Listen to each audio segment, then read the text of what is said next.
നമസ്കാരം. ഗൾഫ് ഫോക്കസിലേക്ക് എല്ലാ പ്രേക്ഷകർക്കും സ്വാഗതം. ഞാൻ പ്രജിൻസി കണ്ണൻ. വിശദമായ റിപ്പോർട്ടുകൾ നോക്കാം. ഹജ്ജ് കർമ്മങ്ങൾക്ക് തുടക്കമായി. തീർത്ഥാടക ലക്ഷങ്ങൾ മിനായിലെത്തി. നാളെയാണ് ഹജ്ജിന്റെ ഏറ്റവും പ്രധാന കർമ്മമായ അറഫ സംഗമം.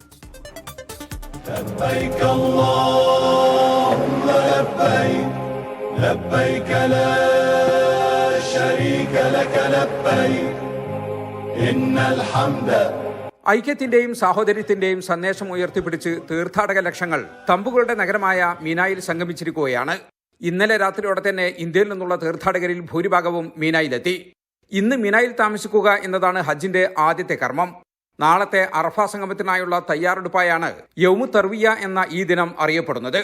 തമ്പുകളിൽ ആരാധനാകർമ്മങ്ങളുമായി കഴിയുകയാണ് തീർത്ഥാടകർ. വിശ്വാസി ലക്ഷങ്ങൾ മീനായിലേക്ക് വന്നുകൊണ്ടിരിക്കുകയാണ്. ലക്ഷക്കണക്കിന് ഇനി എത്ര ലക്ഷം വന്നാലും ഉൾക്കൊള്ളാവുന്ന രീതിയിലുള്ള സന്നാഹങ്ങളാണ് സൗദി ഗവൺമെന്റ് ഇവിടെ തയ്യാറാക്കി വെച്ചിരിക്കുന്നത്. ലോകത്തിന്റെ വിവിധ ഭാഗങ്ങളിൽ നിന്നെത്തിയ എല്ലാ വിശ്വാസികളും ഒരേ യൂണിഫോം ധരിച്ചുകൊണ്ട് ഒരേ മന്ത്രധ്വനികൾ ഉരുവിട്ടുകൊണ്ട് ലബ്ബൈക് അല്ലാഹുമ്മ ലബ്ബൈക്, നിന്റെ വിളിക്ക് ഞങ്ങൾ ഉത്തരം ചെയ്തിരിക്കുന്നു നാഥ എന്ന് വിളിച്ചു പറഞ്ഞ് ജനലക്ഷങ്ങൾ അവിടെ സംഗമിക്കുകയാണ്. നാളെയാണ് ഹജ്ജിന്റെ ഏറ്റവും പ്രധാന കർമ്മമായ അറഫ സംഗമം. നാളെ പകൽ അറഫയിലും രാത്രി മുസ്ദലിഫയിലും വെള്ളിയാഴ്ച മുതൽ തിങ്കളാഴ്ച വരെ മിനായിലുമായിരിക്കും തീർത്ഥാടകർ. 15 ലക്ഷത്തോളം വരുന്ന വിദേശ തീർത്ഥാടകർ ഹജ്ജിനെത്തിയിട്ടുണ്ട്. ഇന്ത്യയിൽ നിന്നും 1,32,000 തീർത്ഥാടകരാണ് ഇത്തവണ ഹജ്ജ് നിർവഹിക്കുന്നത്. കേരളത്തിൽ നിന്നും സംസ്ഥാന ഹജ്ജ് കമ്മിറ്റി വഴി മാത്രം 16,000 തീർത്ഥാടകർ ഹജ്ജ് നിർവഹിക്കുന്നുണ്ട്. ഹജ്ജിന്റെ ഏറ്റവും പ്രധാന കർമ്മമായ അറഫ സംഗമത്തിനായി തീർത്ഥാടകർ ഇന്ന് രാത്രി മുതൽ തന്നെ നീങ്ങി തുടങ്ങും. നാളെ രാത്രി മുസ്ദലിഫയിൽ താമസിച്ച് മറ്റന്നാൾ രാവിലെ തീർത്ഥാടകർ മീനായിൽ തന്നെ തിരിച്ചെത്തും. മീനായിൽ നിന്നും ജലീൽ കണ്ണമംഗലം, 24. ബലിപെരുന്നാൾ ആഘോഷം കിങ്കേമമാക്കാൻ ഒമാനിലെ വിവിധ ഗവർണറേറ്റുകളിൽ പരമ്പരാഗത ഗ്രാമീണ ചന്തകൾ സജീവമായി. കന്നുകാലികളടക്കം പെരുന്നാളിന് ഒമാനിലെ ജനങ്ങൾക്ക് വേണ്ട എല്ലാ വസ്തുക്കളും ഈ ഗ്രാമീണ ചന്തയിലൂടെ ലഭിക്കും. ഒമാന്റെ തനത് പാരമ്പര്യങ്ങളിൽപ്പെട്ട ഒന്നാണ് ഈ ഗ്രാമീണ ചന്തകൾ. പെരുന്നാളിനോടനുബന്ധിച്ചാണ് ഈ ചന്തകൾ സജീവമാവുക. പെരുന്നാളിന് ജനങ്ങൾക്ക് വേണ്ട കന്നുകാലികൾ, വസ്ത്രങ്ങൾ, മധുരപലഹാരങ്ങൾ, വിവിധതരം ഭക്ഷണങ്ങൾ തുടങ്ങിയവയെല്ലാം ഈ ഹപ്ത ചന്തകളിൽ ലഭിക്കും. സ്വദേശികളും വിദേശികളുമായി ആയിരക്കണക്കിന് ആളുകളാണ് ഓരോ ദിവസവും ഈ ചന്തയിലേക്ക് എത്തുക. ചന്തയിലെ കച്ചവടക്കാർ മുഴുവൻ സ്വദേശികളാണ്. ചന്തയിലേക്ക് ഗ്രാമീണർ കൊണ്ടുവരുന്ന കാലികളെ വാങ്ങാനായി സ്വദേശികളും വിദേശികളും രാവിലെ മുതൽ തന്നെ എത്തിത്തുടങ്ങും. സൂര്യോദയം മുതൽ രാവിലെ 11 മണി വരെയും ചിലയിടങ്ങളിൽ ഉച്ചയ്ക്ക് 1 മണി വരെയുമായിരിക്കും ഹപ്തയുണ്ടാവുക. ഹപ്ത നടക്കുന്ന വിലായത്തിൽ നിന്ന് മാത്രമല്ല, അയൽ വിലായത്തുകളിൽ നിന്നും ജനങ്ങളെത്തും. കന്നുകാലികളെയും മറ്റും വളർത്തുന്നവർക്ക് നല്ല വിലയ്ക്ക് ഉരുക്കളെ വിൽക്കാനുള്ള അവസരം കൂടിയാണ് ഈ ചന്തകൾ. 24 ഒമാൻ.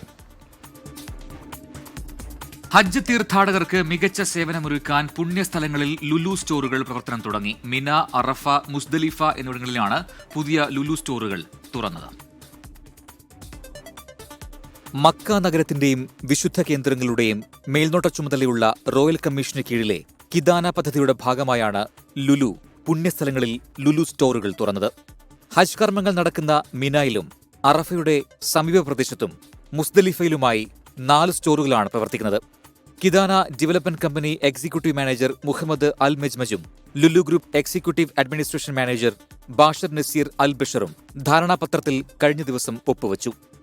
ഇന്ത്യക്കാർ ഉൾപ്പെടെ ലോകത്തിന്റെ വിവിധ ഭാഗങ്ങളിൽ നിന്നുള്ള തീർത്ഥാടകർക്ക് ഏറ്റവും മികച്ച ഷോപ്പിംഗ് അനുഭവം ലുലു സ്റ്റോറുകളിൽ ലഭിക്കുമെന്ന് മാനേജ്മെന്റ് അറിയിച്ചു. ഭക്ഷ്യവസ്തുക്കൾ, പാനീയങ്ങൾ, അവശ്യവസ്തുക്കൾ തുടങ്ങിയവ സ്റ്റോറുകളിൽ ലഭ്യമാണ്.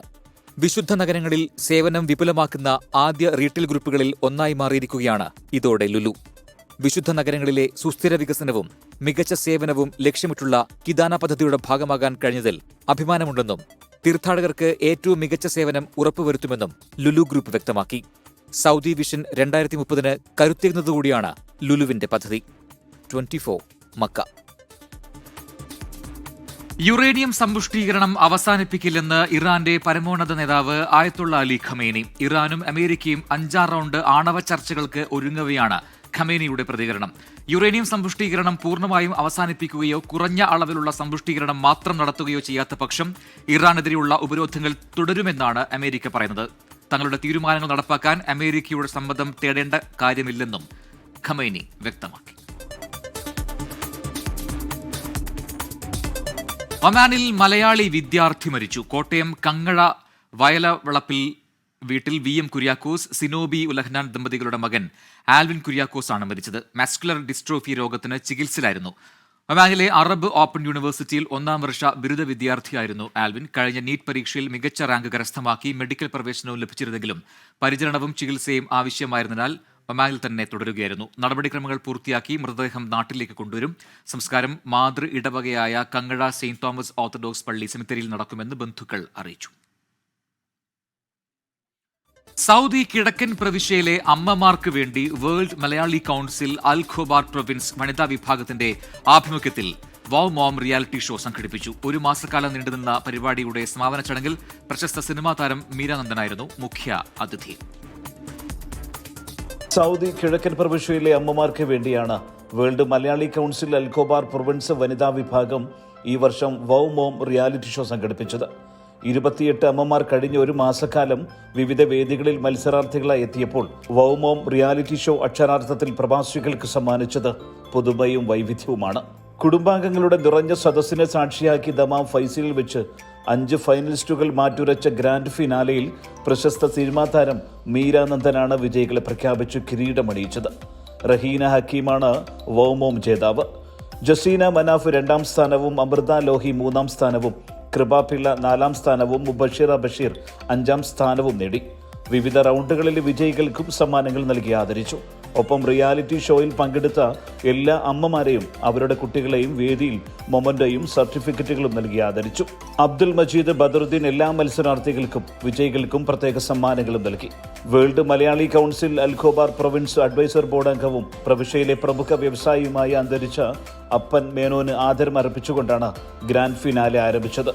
വേൾഡ് മലയാളി കൌൺസിൽ ഗായകർ അവതരിപ്പിച്ച അവതരണ ഗാനവും ഏറെ ശ്രദ്ധേയമായി.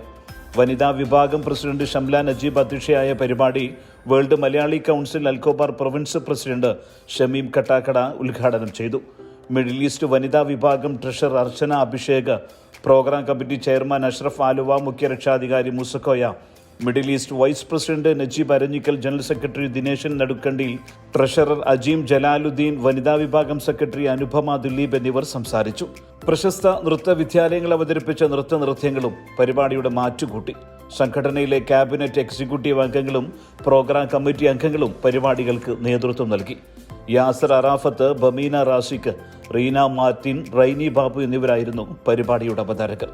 കൺവീനർ ഗുലാം ഹമീദ് ഫൈസൽ സ്വാഗതവും വനിതാ വിഭാഗം ട്രഷറർ രഥിനാക നന്ദിയും പറഞ്ഞു. സുബൈറുദ്ദീൻ, 24 ദമാം.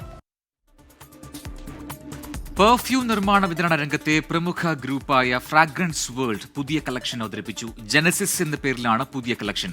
സോഡിയാക് സൈനുകളെ അടിസ്ഥാനമാക്കി 12 വ്യത്യസ്ത സുഗന്ധങ്ങളിൽ ജെനസിസ് കളക്ഷൻ ലഭ്യമാണ്. ഒറ്റ വാക്കിൽ പറഞ്ഞാൽ ആകാശ വിസ്മയങ്ങളാണ് ഈ സുഗന്ധ കുപ്പികൾക്കുള്ളിൽ ഭദ്രമായി അടച്ചിട്ടിരിക്കുന്നത്. അകലെ മിന്നുന്ന നക്ഷത്രക്കൂട്ടങ്ങൾക്കൊക്കെ ഓരോ ഗന്ധമുണ്ടായിരുന്നെങ്കിൽ എങ്ങനെയായിരിക്കും അവ? ഓരോ സോഡിയാക് സൈനിലും ജനിച്ച മനുഷ്യരുടെ സ്വഭാവത്തിനും ഇഷ്ടത്തിനും അനുസരിച്ച ഗന്ധമുണ്ടായാൽ എങ്ങനെയിരിക്കും?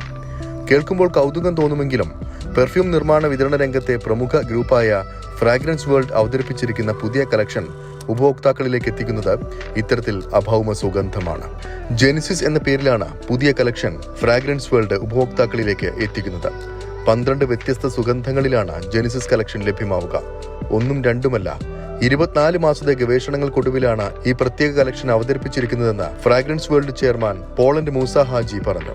ഓരോ വ്യക്തിയുടെയും സോഡിയാക് സൈനുകൾക്കനുസരിച്ച് തയ്യാറാക്കിയിരിക്കുന്ന ഈ പെർഫ്യൂം പുതിയ അനുഭവമാണ് സമ്മാനിക്കുക എന്നും അദ്ദേഹം കൂട്ടിച്ചേർത്തു. ജെനീസിസ് എന്ന് പറഞ്ഞാൽ അതിൻ്റെ മീനിങ്സ് തന്നെ നമ്മളെ ജാതകത്തിൽ നോക്കിയിട്ടുള്ള സ്റ്റാർ, അതാണ് അതിൻ്റെ ഒരു ഷോർട്ട് പറയുകയാണെന്നുണ്ടെങ്കിൽ അതാണ് അതിൻ്റെ സംഭവം. അത് ഈ ആക്ച്വലി നമ്മളെ നാട്ടിലൊക്കെ അത് ആദ്യം കഴിഞ്ഞ കാലങ്ങളിലൊക്കെ എൻ്റെയൊക്കെ ചെറുപ്പത്തിലൊക്കെ എനിക്ക് വരെ ഉണ്ടായിരുന്ന സംഭവം ഇങ്ങനെ ഉണ്ടായിരുന്ന സംഭവമായിരുന്നു. പക്ഷെ ഇപ്പോൾ ഞാൻ എൻ്റെ മക്കൾക്കൊന്നും ചെയ്തിട്ടില്ലെങ്കിലും ഇത് യൂറോപ്പിലും റഷ്യയിലും ഈവൻ അമേരിക്കയിലും ഈവൻ നോർത്ത് അമേരിക്കയിലൊക്കെ ഇത് വളരെ പോപ്പുലറാണ്. അപ്പം നമ്മളെ മൈൻഡിൽ ഉദിച്ചൊരു ചെറിയൊരു ഇതാണിത്. ഇങ്ങനത്തെ ഒരു കളക്ഷൻ ഉണ്ടാക്കിയാൽ ഇത് പോകുന്നത്. ഇതിപ്പോൾ ആൾറെഡി ഇതിൻ്റെ റെസ്പോൺസ് ചെറിയ റെസ്പോൺസ് ഒന്നുമല്ല, അങ്ങനെ പറയാൻ പറ്റാത്ത റെസ്പോൺസാണ് ഇപ്പോൾ ഇത് ഞങ്ങൾക്ക് പ്രോഡക്റ്റ് നമുക്ക് കിട്ടിയിട്ടുള്ളത്.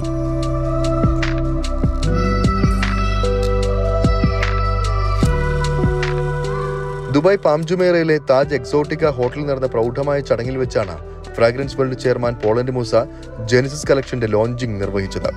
ഫ്രാഗ്രൻസ് വേൾഡ് ഡയറക്ടർമാരായ സഫീർ മൊയ്തു, അബ്ദുൾ സലാം എന്നിവർ ചടങ്ങിൽ സംബന്ധിച്ചു. ഫ്രാഗ്രൻസ് വേൾഡിന്റെ സാന്നിധ്യമുള്ള ലോകത്തെ 132 രാജ്യങ്ങളിൽ ജെനിസിസ് കളക്ഷൻ ലഭ്യമാക്കുമെന്ന് അധികൃതർ വ്യക്തമാക്കി. ചടങ്ങിൽ 100-ലേറെ രാജ്യങ്ങളിൽ നിന്നുള്ള പെർഫ്യൂം ഡീലർമാരും വ്ലോഗർമാരും പ്രമുഖ വ്യക്തിത്വങ്ങളും പങ്കെടുത്തു. 24 ദുബായ്. മറ്റൊരു വാർത്തയിലേക്ക്. താമരശ്ശേരി ഷഹബാസ് വധക്കേസിൽ കുറ്റാരോപിതരായ വിദ്യാർത്ഥികൾക്ക് പ്രവേശനം നൽകരുതെന്ന് youth Congress. Thamarassery higher secondary സ്കൂളിൽ പ്രവേശനം നൽകരുത് എന്നാണ് ആവശ്യം. സ്വഭാവ സർട്ടിഫിക്കറ്റിൽ മോശം പരാമർശമുള്ളവർക്ക് പ്രവേശനം ലഭിക്കുന്നത് സ്കൂളിന്റെ സൽപ്പീരിന് കളങ്കമാണെന്നും യൂത്ത് കോൺഗ്രസ് പറയുന്നു. വിവരങ്ങളുമായി മിഥില ബാലൻ കോഴിക്കോട് നിന്ന് ചേരുന്നു ടെലിഫോൺ ലൈനിൽ. മിഥില, കോടതി ഉൾപ്പെടെ പറഞ്ഞതാണ് ഇവർക്ക് പഠനം തുടരാമെന്നുള്ളത്. ആ രീതിയിൽ ഒരു ദിവസം അഡ്മിഷനായി അനുവദിക്കുകയും ചെയ്തു. അങ്ങനെയാണ് 3 കുട്ടികൾക്ക് താമരശ്ശേരി സ്കൂളിൽ ഈ പ്രവേശനം ലഭിക്കുകയും ചെയ്തു. ഇപ്പോൾ എന്താണ് യൂത്ത് കോൺഗ്രസ് ഇങ്ങനെയൊരു അഭിപ്രായവുമായി രംഗത്ത് വരാൻ കാരണം? ഇന്ന് ഹൈക്കോടതി ഇത്തരത്തിൽ പ്രവേശനത്തിന് അനുമതി നൽകിയതിന് തൊട്ടു പിന്നാലെയാണ് യൂത്ത് കോൺഗ്രസ് പ്രവർത്തകർ താമരശ്ശേരി ഹയർ സെക്കൻഡറി സ്കൂളിലെ പ്രിൻസിപ്പലിനെ കണ്ട് നിവേദനം നൽകിയിട്ടുള്ളത്. അവരുടെ ആവശ്യം എന്നത് ഈ കുറ്റാരോപിതർക്ക് ആയ ഈ 3 കുട്ടികൾക്ക് പ്രവേശനം നൽകരുത്. ഇത്തരത്തിൽ പ്രവേശനം നൽകുകയാണെങ്കിൽ അത് സ്കൂളിന്റെ സൽപ്പേരിന് കളങ്കമാണ്. ഇതുമായി ബന്ധപ്പെട്ട് ഭാവിയിൽ എന്തെങ്കിലും പ്രശ്നങ്ങൾ ഉണ്ടാവുകയാണെങ്കിൽ പ്രിൻസിപ്പൽ ഉത്തരവാദിത്തം എടുക്കേണ്ട സാഹചര്യമാണ് ഉണ്ടാവുകയെന്നും യൂത്ത് കോൺഗ്രസ് നൽകിയ ഈ ഒരു നിവേദനത്തിൽ പറയുന്നുണ്ട്. നാളെയാണ് ഇവർക്ക് ഇത്തരത്തിൽ തുടർ പഠനത്തിനായി ഹൈക്കോടതി സമയം അനുവദിച്ചിട്ടുള്ളത്. നാളെ രാവിലെ 10 മണി മുതൽ വൈകിട്ട് 5 മണി വരെയാണ് ഇത്തരത്തിൽ സമയം നൽകിയിട്ടുള്ളത്. പോലീസ് സംരക്ഷണത്തോടെ ഇപ്പോൾ നിലവിൽ കഴിയുന്ന വെള്ളിമാടുകുന്ന് ഒബ്സർവേഷൻ ഹോമിൽ നിന്നും താമരശ്ശേരി സ്കൂളിൽ ഇവരെ എത്തിക്കാനാണ് ഹൈക്കോടതിയുടെ നിർദ്ദേശമുള്ളത്. മിഥില ബാലനാണ് വിശദാംശങ്ങൾ നൽകിയത്. തിരികെ വാർത്തകളിലേക്ക്. റോയൽ ചലഞ്ചേഴ്സ് ബംഗളൂരുവിന്റെ IPL വിജയാഘോഷത്തിനിടെ ബംഗളൂരുവിൽ വൻ ദുരന്തം. തിക്കിലും തിരക്കിലും പെട്ട് 11 പേർക്ക് ദാരുണാന്ത്യം. 50ഓളം പേർക്ക് പരിക്കേറ്റു എന്നാണ് റിപ്പോർട്ടുകൾ. സംഭവത്തിൽ കർണാടക സർക്കാർ മജിസ്ട്രേറ്റ് തല അന്വേഷണത്തിന് ഉത്തരവിട്ടു. ദുരന്തത്തിൽ രാഷ്ട്രപതിയും പ്രധാനമന്ത്രിയും അനുശോചനം രേഖപ്പെടുത്തി.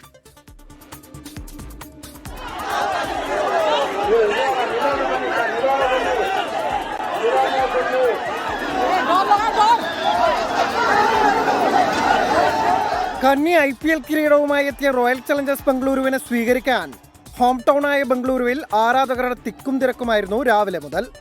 വിധാൻ സൗധ മുതൽ ചിന്നസ്വാമി സ്റ്റേഡിയം വരെ വിക്ടറി പരേഡ് നടത്താനായിരുന്നു കർണാടക ക്രിക്കറ്റ് അസോസിയേഷന്റെ പദ്ധതി.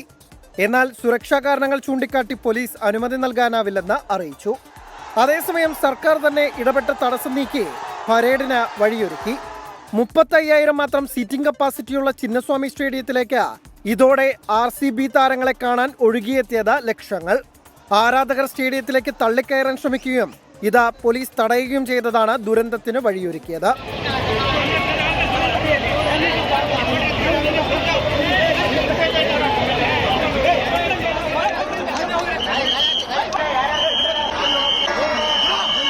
നടക്കാൻ പാടില്ലാത്തതാണ് സംഭവിച്ചതെന്ന് മുഖ്യമന്ത്രി Siddaramaiah. I do not want to defend the incident, the tragedy so happened. I do not want to defend, I do not want to play politics in this. സംഭവത്തിൽ അഗാധമായ ദുഃഖം രേഖപ്പെടുത്തുന്നുവെന്ന് പ്രധാനമന്ത്രി നരേന്ദ്രമോദി കുറിച്ചപ്പോൾ ഭയാനകമായ വാർത്തയെന്നായിരുന്നു പ്രതിപക്ഷ നേതാവ് രാഹുൽ ഗാന്ധിയുടെ പ്രതികരണം. News desk 24. വൻ ദുരന്തത്തിന് വഴിയൊരുക്കിയത് കർണാടക സർക്കാരിന്റെ ഗുരുതര വീഴ്ച. വിക്ടറി പരേഡ് ഒഴിവാക്കണമെന്ന പോലീസ് നിർദ്ദേശം നടപ്പായില്ല. സുരക്ഷാ ക്രമീകരണങ്ങൾ സമ്പൂർണ്ണമായി പാളി. അപകടത്തിന് ശേഷം പരിപാടി തുടർന്നതിലും വ്യാപക വിമർശനമാണ് ഉയർന്നുവരുന്നത്. അതേസമയം ദുരന്തത്തിൽ ഉപമുഖ്യമന്ത്രി DK ശിവകുമാർ ജനങ്ങളോട് മാപ്പ് ചോദിച്ചു. I have spoken to the police commissioner and all the people. I am also going little late to the hospital because now lot of trouble is there. I don't want to disturb the doctors who are trying to take care of the patients, and only the exact number is not been still. ജനങ്ങളുടെ ജീവന് സർക്കാർ വില കൽപ്പിച്ചില്ലെന്ന് പ്രതിപക്ഷം കുറ്റപ്പെടുത്തി. Judicial അന്വേഷണം ആവശ്യപ്പെട്ട് BJP നേതാക്കൾ രംഗത്തെത്തി. ആഘോഷ പരിപാടിയെക്കുറിച്ച് അറിഞ്ഞില്ലെന്നായിരുന്നു IPL ചെയർമാന്റെ പ്രതികരണം. State government has to take complete responsibility on this tragedy. When entire nation was celebrating and entire Karnataka was celebrating RCB's victory, without any proper preparedness, state government's urgency to organize victory rally is the cause for this big tragedy. So I demand Chief Minister to take up the responsibility and he should refer the matter for the judicial inquiry and let Chief Minister decide who has to take up the responsibility. Let Chief Minister decide. First, we should ascertain the facts. After that, we should decide what should happen and who is responsible. But saying, of the Chief Minister. so I think it should not be politicized at all. It can happen in any state ruled by any political party. That much, if at times it happens in some state where BJP is in power, we should not blame BJP also. ജനസംഖ്യാ census 2027 2 ഘട്ടങ്ങളായി നടത്താൻ തീരുമാനം. ജാതി census കൂടി ഉൾപ്പെടുത്തിയാകും ജനസംഖ്യാ census. ഈ മാസം 16-ന് ഔദ്യോഗിക വിജ്ഞാപനം പുറത്തിറങ്ങും. 2027 മാർച്ച് 1-ന് 12 മണിയായിരിക്കും സെൻസസിന്റെ റഫറൻസ് തീയതി. ലഡാക്ക്, ജമ്മുകശ്മീർ, ഹിമാചൽ പ്രദേശ്, ഉത്തരാഖണ്ഡ് എന്നിവിടങ്ങളിൽ 2026 ഒക്ടോബർ 1-ന് 12 മണിക്കാണ് റഫറൻസ് തീയതി. ദേശീയപാത 66-ലെ കാസർഗോഡ് തിരുവനന്തപുരം റീച്ചിന്റെ നിർമ്മാണം ഈ വർഷം ഡിസംബറിൽ പൂർത്തിയാക്കുമെന്ന് കേരളത്തിന് കേന്ദ്രത്തിന്റെ ഉറപ്പ്. ദേശീയപാത നിർമ്മാണത്തിലെ വീഴ്ചയിൽ ശക്തമായ നടപടി ഉണ്ടാകുമെന്ന് കേന്ദ്ര ഉപരിതല ഗതാഗത മന്ത്രി നിതിൻ ഗഡ്കരി മുഖ്യമന്ത്രി പിണറായി വിജയനോട് വ്യക്തമാക്കി. ദേശീയപാത നിർമ്മാണ വിവാദങ്ങൾക്കിടെയാണ് ഡൽഹിയിൽ കേന്ദ്രമന്ത്രിയുമായി മുഖ്യമന്ത്രി കൂടിക്കാഴ്ച നടത്തിയത്. നിർമ്മാണം പുരോഗമിക്കുന്ന ദേശീയപാത 66-ന്റെ ചിലയിടങ്ങൾ ഇടിഞ്ഞു താഴ്ന്നതും പലയിടത്തും വിള്ളലുണ്ടായതും നിർമ്മാണം വൈകിപ്പിച്ചേക്കുമെന്ന ആശങ്കകൾക്കിടയാക്കിയിരുന്നു. വിഷയം രാഷ്ട്രീയ ചർച്ച കൂടിയായതോടെയാണ് മുഖ്യമന്ത്രി പിണറായി വിജയൻ കേന്ദ്രമന്ത്രി നിതിൻ ഗഡ്കരിയുമായി കൂടിക്കാഴ്ച നടത്തിയത്. പൊതുമരാമത്ത് മന്ത്രി PM മുഹമ്മദ് റിയാസ്, ഡൽഹിയിലെ കേരളത്തിന്റെ പ്രതിനിധി KV തോമസ് ഉൾപ്പെടെയുള്ളവരും കൂടിക്കാഴ്ചയിൽ പങ്കെടുത്തു.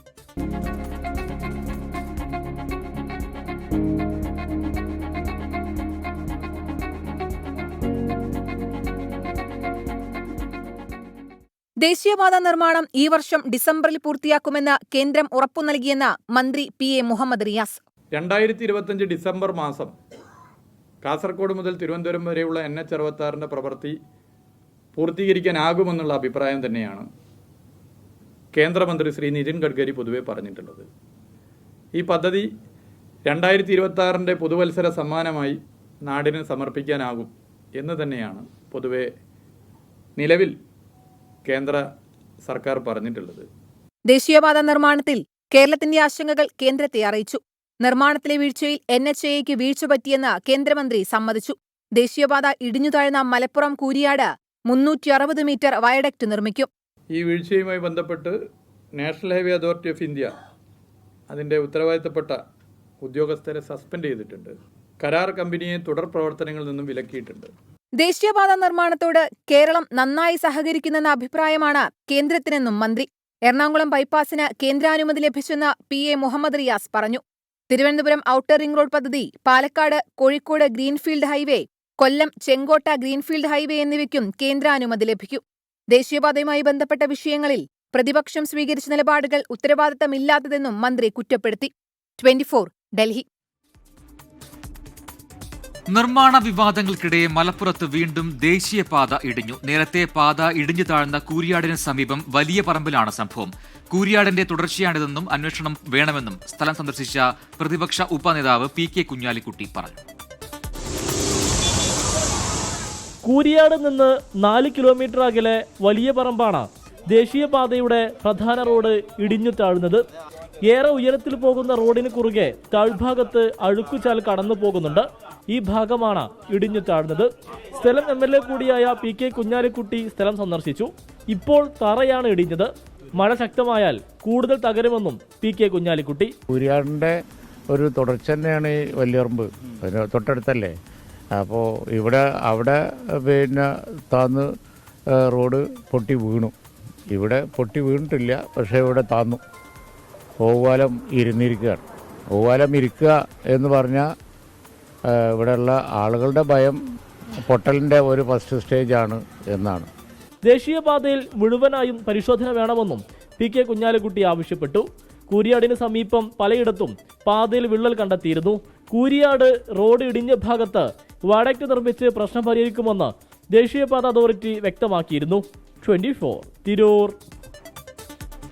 നിലമ്പൂരിൽ പോര് കനക്കുന്നു.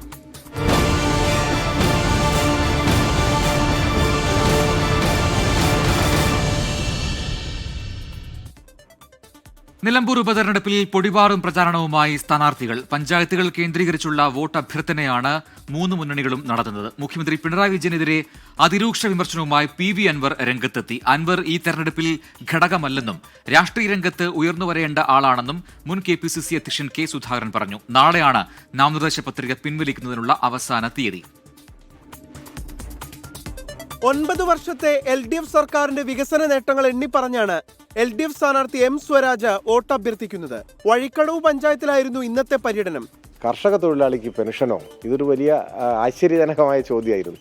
അന്ന് കോൺഗ്രസ് തന്നെ എതിർത്തു, അതിശക്തമായിട്ട് എതിർത്തു എന്ന് മാത്രമല്ല സമരം ചെയ്തു. അവർ പറഞ്ഞത് കർഷക തൊഴിലാളിക്ക് പെൻഷൻ്റെ ആവശ്യമില്ല, അങ്ങനെ പെൻഷൻ കൊടുത്താൽ അവർ കള്ളു കുടിക്കും. ഇതായിരുന്നു. നമുക്കിപ്പോൾ അത്ഭുതമായിട്ട് തോന്നും, വിചിത്രമായി തോന്നും. ഞങ്ങളുടെ പ്രതീക്ഷയിൽ കവിഞ്ഞ പ്രതികരണം വോട്ടർമാരുടെ ഭാഗത്തുനിന്നുമുണ്ട്. എല്ലാവരും അത് ചൂണ്ടിക്കാണിക്കുന്നുമുണ്ട്. വിവാദങ്ങൾ തൊടാതെ സർക്കാരിനെതിരെ വിമർശനം ഉന്നയിച്ചാണ് UDFന്റെ പ്രചാരണം. മലപ്പുറത്തെക്കുറിച്ച് മുഖ്യമന്ത്രി ദേശീയ പത്രത്തിന് നൽകിയ അഭിമുഖം പ്രചാരണ ആയുധമാക്കുന്നു. PV അൻവർ വിവാദം പക്ഷേ UDFനെ വിട്ടൊഴിയുന്നില്ല. ആര്യാടൻ ഷൗക്കത്തിനു വേണ്ടി വോട്ടഭ്യർത്ഥിച്ച് നിലമ്പൂരിലെത്തിയ K. സുധാകരൻ അൻവറിനെ കുറിച്ച് പറഞ്ഞതിങ്ങനെ: അൻവറെ സംബന്ധിച്ചിടത്തോളം അൻവർ ഈ തെരഞ്ഞെടുപ്പിന്റെ അകത്ത് ഒരു ഘടകമായി നേരത്തെ ഉണ്ടായിരുന്നെങ്കിൽ പോലും ഇന്നില്ല. ഇനി അവസരമില്ല. അത് ഇറ്റ് ഈസ് ഓവർ. NDA സ്ഥാനാർത്ഥി മോഹൻ ജോർജ് മൂത്തേടം പഞ്ചായത്തിലായിരുന്നു. ഞങ്ങളുടെ പ്രചരണം വികസിത നിലമ്പൂർ എന്നുള്ളതാണ്. ഞങ്ങൾ എല്ലാ വിഭാഗം ജനങ്ങളെയും ഒന്നിച്ച് കണ്ടുകൊണ്ടാണ് ഞങ്ങൾ ഈ പ്രചരണം നടത്തുന്നത്. വികസിത നിലമ്പൂർ എന്നുള്ളതാണ് ഞങ്ങളുടെ പ്രചരണത്തിന്റെ മുഖ്യ മുദ്രാവാക്യം. PV അൻവറും വൈകിട്ടോടെ മണ്ഡലത്തിൽ കൺവെൻഷനുകളുമായി രംഗത്ത്. മുഖ്യമന്ത്രിക്കെതിരെ അതിരൂക്ഷ വിമർശനം. എനിക്ക് എന്ത് ഷെഡ്യൂളോ? ഒരു ഷെഡ്യൂളും ഇല്ല, ഒരു ഷെഡ്യൂളും ഇല്ല. ഞാൻ ജനകീയ കോടതിയിലേക്ക് വിട്ടു. പാവപ്പെട്ട ജനങ്ങൾ അവിടെ വോട്ട് ചെയ്യിക്കുന്നുണ്ട്, അവർ പരസ്പരം കാര്യങ്ങൾ പറയുന്നുണ്ട്. ഞാൻ പെരുന്നാൾ കഴിഞ്ഞിട്ട് ഇങ്ങനെ വരും നാട്ടുകാരെ കാണാൻ. നിലമ്പൂർ ഉപതെരഞ്ഞെടുപ്പ് നടക്കുന്ന ജൂൺ 19-ന് മണ്ഡലത്തിന്റെ പരിധിയിൽ വരുന്ന സർക്കാർ ഓഫീസുകൾക്കും വിദ്യാഭ്യാസ സ്ഥാപനങ്ങൾക്കും പൊതു അവധി പ്രഖ്യാപിച്ചു. ടീം 24 നിലമ്പൂർ. ഹജ്ജിന്റെ ഏറ്റവും പ്രധാന കർമ്മത്തിനായി അറഫ ഒരുങ്ങി. തീർത്ഥാടകർ അല്പസമയത്തിന് ശേഷം അറഫയിലെത്തും. അറഫയിൽ നിന്നും ജലീൽ കണ്ണമംഗലം തയ്യാറാക്കിയ റിപ്പോർട്ടിലേക്കാണ് ഇനി.